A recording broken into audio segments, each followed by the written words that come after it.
Welcome back to the deep dive. Today we're getting into the Datavideo PTC-285GW. It's a 4K 12x tracking PTZ camera. Right. And our mission really is to look past the marketing. I mean, it's listed at just under $3,000, which feels like a really interesting price point for 4K broadcast.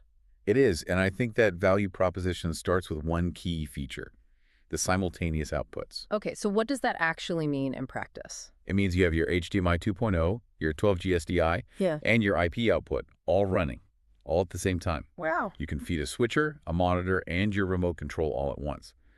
That just screams workflow flexibility. Okay, I see. That's impressive. But for a remote camera, the movement has to be, perfect. The source talks a lot about this custom auto object tracking. Yeah. What makes that so different from just like standard motion tracking? Well, standard tracking gets confused. I mean, really easily. If someone else walks by or even a prop moves in the background. The camera loses focus. Exactly. With this, you can actually designate a specific person. So if a desk or, a colleague gets in the shot, the camera just ignores it. It stays locked on your talent. That sounds like a heavy reliance on the automation, though. What happens if your talent moves quickly? How do you avoid that awful robotic jerkiness that just pulls you out of the moment? That's the key. It's got something called Smart PTZ Speed Adaptation. Right. Uses a PID algorithm that's a proportional integral derivative, which is basically the gold standard for stable motion control. So it anticipates the movement. It detects the speed of the person it's tracking and then automatically and smoothly adjusts the pan, tilt, and zoom. It's all about guaranteeing that professional, almost cinematic feel. So the movement is smooth, but once you're locked on, how streamlined is the actual workflow for a live operator who needs to control the framing? Well, they include the RMC 180 controller, which gives you these creative shortcuts. Like presets. Yeah, exactly. You can just instantly select full body, half body, or a close-up. Yeah. It's an acknowledgement that, even with all this automation, you still need to follow the basic rules of composition.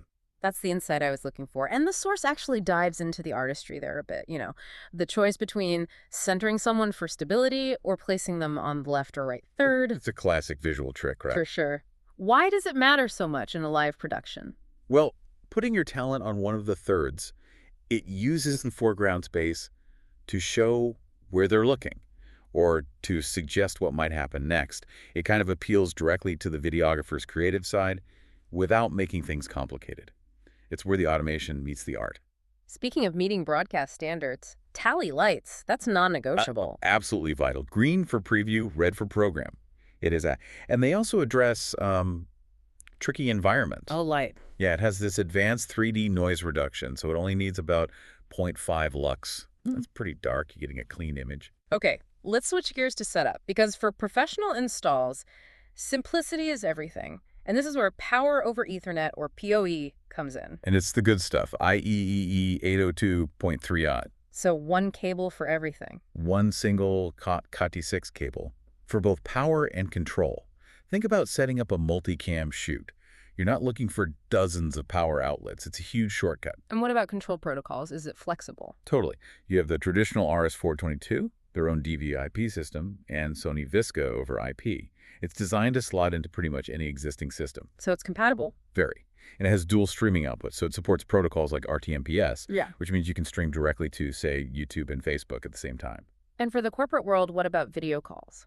That's the other big thing. The integrated NDI virtual input means platforms like Skype, WebEx, Zoom, they just see it instantly as a native 4K camera source. Okay, so if we tie this all together, it seems like this camera is defined less by just its 4K resolution.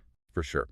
It's really about the intelligent automation, that custom tracking, the smart speed control, and just how seamlessly it integrates into a digital workflow with things like PoE and NDI. It's a pretty comprehensive tool set. It really is. Yeah. And, the source brought up that whole idea of the art of framing, centering versus the rule of thirds. Right. And we've talked about how good this smart PTZ speed adaptation is at making motion look perfect. So it raises a question for you to think about.